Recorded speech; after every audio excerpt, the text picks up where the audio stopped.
बिस्मिल्लाहिर्रहमानिर्रहीम।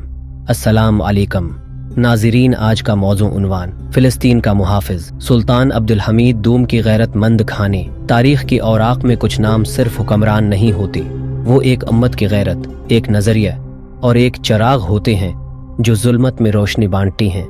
ऐसा ही एक नाम सुल्तान अब्दुल हमीद दूम, खिलाफती उस्मानिया का वो गैरतमंद फर्जंद जो वक्त की आंधियों, सैहोनी साजिशों और यूरोप के दबाव के सामने छुटान बनकर खड़ा हो गया। ये कहानी ही एक ऐसी सुल्तान की जिसने सोने की ताज ठुकरा दिए, इक़्तिदार की सीढ़ियां छोड़ दें मगर फ़िलिस्तीन की मट्टी का सौदा न किया। एक खामोश तबीयत का बाशऊर नौजवान जो 1842 में इस्तांबुल में पैदा हुआ, जिसकी आंखों में उम्मत का दर्द था और दिल में इस्लाम का वक़ार। जब वो खिलाफत की मसनद पर बैठा तो सल्तनत ज़वाल की धानी पर थी। सब ने समझा ये एक कमज़ोर सुल्तान होगा, मगर वो तारीख़ का रुख मोड़ गया। इसने तालीम को फ़रोग़ दिया, रेलवे, अस्पताल, मदारिस, अदालतें, मगर हर चीज़ को इस्लामी बुनियादों पर इस्तवार किया। तरक्की मगर दीन के साथ। और फिर आई वो घड़ी जब थियोडोर हर्ज़ल ने माल व दौलत का लालच देकर कहा, फ़िलिस्तीन हमें दे दो, हम तुम्हारी कर्ज उतार देंगे। तो सुल्तान का जवाब सदियों पर नक्श हो गया, मैं फ़िलिस्तीन का एक अंश भी नहीं दूंगा।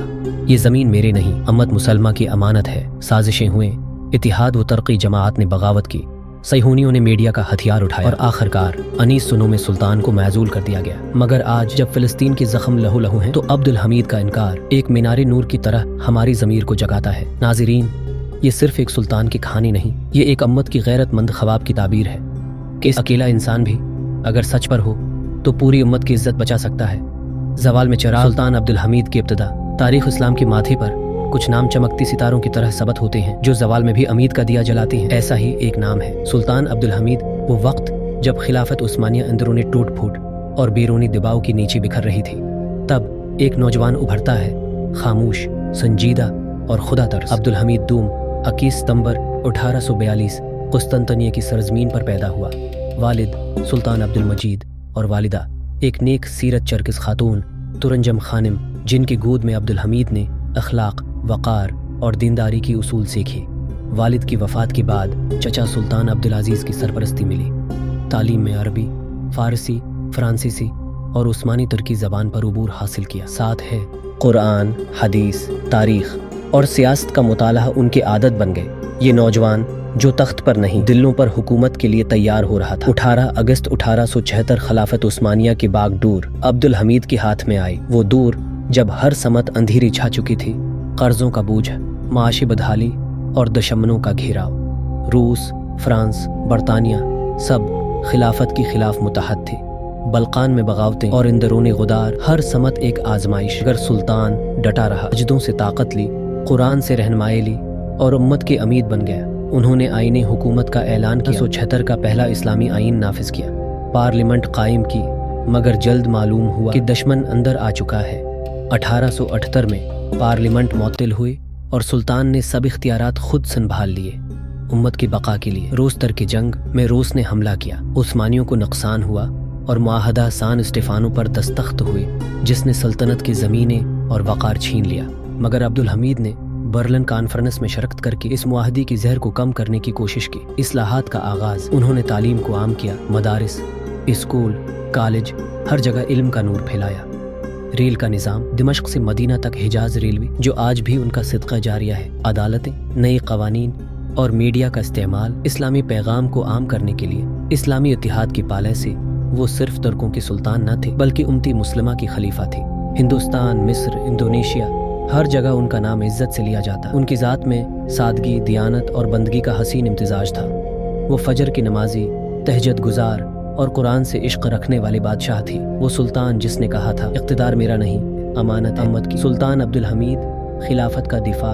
साजिशों के साए में सुल्तान अब्दुल हमीद एक ऐसा चराग जो ज़वाल की तारीकी में भी रोशनी बांटता रहा। उनका दूर सिर्फ इस्लाहात का नहीं बल्कि एक मुसलसल जंग, एक अजीम जहाद और एक मुसलसल दिफा का दौर था। बैरूनी साजिशें 19वीं सदी की आखिर और 20वीं के आगाज़ में। खिलाफत उस्मानिया यूरोपी तूफानों की नरगी में थी। बरतानिया जिसने अरबों के दिलों में कौम परस्ती का जहर घोला, मिस्र पर कब्जा किया और खिलाफत को तोड़ने के लिए उलमा व मशाइख को खरीदा। फ्रांस जिसने अलजायर, तीवनस और मराकश में खिलाफत की हामियों को कैद किया और सुल्तनत की असर को कुचला। रूस बल्कान और कफकाज से اسلامی علاقوں کو چھیننے نکلا اور عیسائی اقلیتوں کو خلافت کے خلاف بھڑکایا، اور پھر صہیونی سازش تھیوڈور ہرزل یہودی ریاست کی خواب میں فلسطین، وقت کی گردش، تاریخ کا دھارا اور سازشوں کا جال آخرکار اس چراغ کو بجھا گیا جس نے خلافت کی آخری روشنی کو سنبھال رکھا تھا۔ یہ صرف ایک سلطان کی معزولی کی کہانی نہیں، بلکہ پوری امت کی وہ سانحاتی گھڑی ہے جہاں خلافت بے سہارا اور امت بے محور ہو گئی، جس نے جدیدیت، قوم پرستی اور جمہوریت کا نعرہ لگا کر خلافت کو اندر سے کھوکھلا کر دیا۔ 1908 سلطان کو مجبور کیا گیا کہ وہ معطل شدہ پارلیمنٹ کو بحال کریں، مگر حقیقت یہ تھی کہ یہ پارلیمنٹ اب سلطان کی نہیں۔ 1909 کا بغاوتی منظر، ایک سازش، ایک فریب اور ایک خونچ کا موقع۔ 13 اپریل 1909 کا بغاوتی منظر۔ سنو، استنبول میں ایک بغاوت ہوئی جسے سیوپی نے خود ہی منظم کیا، پھر اس کا الزام سلطان پر ڈال دیا گیا۔ 1 اپریل کا واقعہ، کھلانے والے یہ تحریک، خلافت کی تابوت میں آخری کیل ثابت ہوئی، معزولی کا اعلان۔ 27 اپریل 1909 سلطان عبدالحمید کو تخت سے اتار دیا گیا۔ عثمانی پارلیمنٹ کی ایک وفد نے سلطان کی محل میں آ کر معزولی کا فرمان سنایا۔ سلطان خاموش رہے، چہرے پر کوئی شکایت نہیں، صرف آنکھوں میں امت کی بکھر جانے کا کرب تھا۔ جلاوطنی کا سفر، اس عظیم سلطان کو ایک عام قیدی کی طرح ایک چھوٹی سی ریل گاڑی میں صلاحیت کی بغیر سلونیک بھیج دیا گیا۔ سلونیک، جہاں وہ 9 سال نظر بندی میں رہے، ایک گوشی میں امت کی مقدر کو ٹوٹی دیکھا، آخری دن اور وفات۔ بعد میں انہیں واپس استنبول کی بیلویر محل میں منتقل کیا گیا، مگر اب وہ خاموش تھی، بے بس، ٹوٹی ہوئی۔ 10 فروری 1918 سلطان عبدالحمید اس دنیا سے رخصت ہوئی۔ جنازہ سادہ تھا، لیکن دعائیں آسمانوں تک پہنچ رہی تھیں۔ خلافت کا باضابطہ زوال سلطان عبدالحمید کی بات نے سلطنت کو مزید کمزور کیا۔ پہلی جنگ عظیم میں عثمانی سلطنت شکست کہا گئی۔ 1924 بالآخر کمال اتاترک نے باقاعدہ طور پر خلافت کو ختم کر دیا۔ وہ خلافت جس نے صدیوں تک امت کو جوڑے رکھا تھا، اب صرف کتابوں، یادوں اور دلوں کی دھڑکنوں میں باقی رہ گئی۔ سلطان کا پیغام، وہ چلا گیا لیکن اس کی آنکھیں امت کو جگانے کے لیے کھلی رہیں۔ وہ تنہا مرا لیکن اس کے عزم نے آنے والی نسلوں کو ہمت بخشی۔ سلطان عبدالحمید دوم آخری خلیفہ نہیں تھی، لیکن آخری محافظ ضرور تھی۔